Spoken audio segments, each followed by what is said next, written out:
என்னங்க இன்னைக்கு என்ன டிஷ் செய்ய போறேன்னா கோகனட் ஃபிஷ் கறி செய்ய போறேங்க. இது ஈஸியா செய்யக்கூடிய டிஷ்ஷுங்க. இதுக்கு மீன் நான் எப்படி எடுத்திருக்கிறேன் அப்படின்னாங்க, முள்ளும் இல்லாம மேல் தோல் இல்லாம சின்ன சின்ன பீஸா சதப்பிடித்தம் இருக்கிற மாதிரி மீன் எடுத்துட்டு வந்திருக்கிறேங்க. இந்த மீனுடைய அளவு ½ கிலோங்க.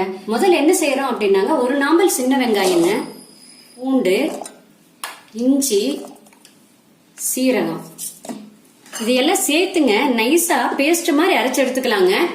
அரைச்சாச்சுங்க. ஒரு தவா ஒண்ணு வச்சுக்கோங்க, அதுல தேங்காய் எண்ணெய் ஊத்திக்கோங்க. இந்த மீன் குழம்பெல்லாம் தேங்காய் எண்ணெய் செஞ்சாதாங்க நல்லா இருக்கும்.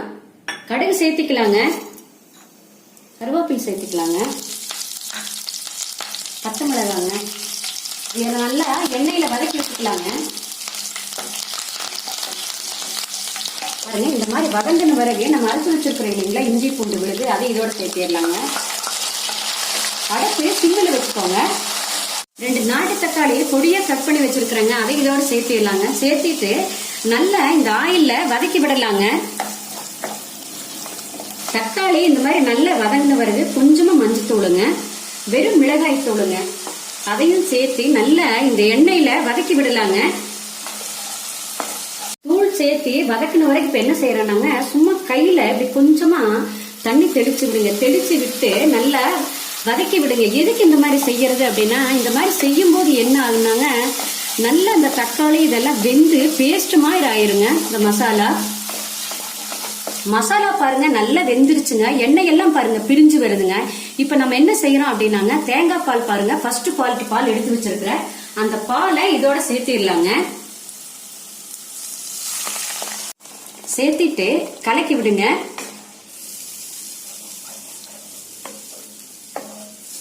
தேங்காய் பால் ஊத்தி கொதிக்க ஆரம்பிக்குது பாருங்க. இந்த சமயத்தில் நம்ம என்ன செய்யறோம்னா 200 ml தண்ணி சேர்த்திக்கிறேங்க.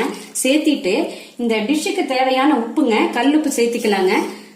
சேர்த்திட்டு ஒரு கலக்கி விட்டுருங்க. கலக்கி விட்டு மூடி போட்டு மூடி ஒரு 5 நிமிஷம் இருக்கட்டுங்க. அப்பதாங்க இந்த பச்சை வாசம் எல்லாம் போகும். அடுப்பு சிம்மிலேயே வச்சுக்கோங்க.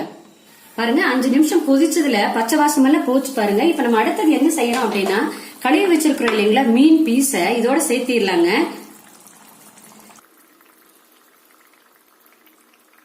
மீன் பீஸ் சேர்த்துன வரைக்கும் என்ன செய்யறீங்கன்னா, இப்படி சட்டுவத்துல அமுத்தி விட்டுருங்க. கலக்கையெல்லாம் ஒண்ணு விடாதீங்க.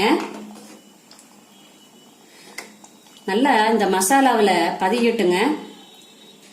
மூடி போட்டு மூடிடுங்க. மூடி சிம்மில் வச்சு 10 நிமிஷம் இருக்கட்டுங்க, வேகட்டுங்க.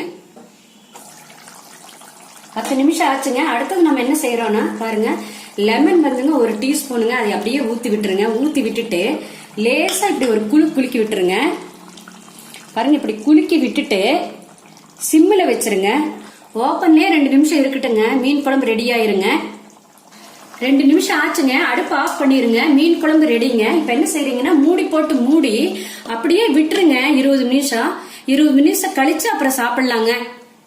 மீன் குழம்பெல்லாம் கொஞ்ச நேரம் வச்சிருந்து சாப்பிட்டாதாங்க நல்லா இருக்கு. உடனுக்குடன் சாப்பிடக்கூடாதுங்க. எதுக்கு அந்த மாதிரி செய்யறது அப்படின்னாங்க, அப்பதாங்க இந்த பீஸ்ல நல்ல காரம் புளிப்பெல்லாம் இறங்குங்க. பாருங்க, 20 நிமிஷம் ஆச்சு. குழம்பெல்லாம் பாருங்க நல்லா கெட்டி ஆயிருச்சு. பீஸும் பாருங்க கரையவே இல்லை. பாருங்க, குழம்பு பார்த்தாலே நீங்க சாப்பிடணுங்க. நீங்களும் இதே மாதிரி ஒரு நாள் செஞ்சு பாருங்க. செஞ்சு பார்த்துட்டு உங்களுடைய கமெண்ட்ஸ் சொல்லுங்க.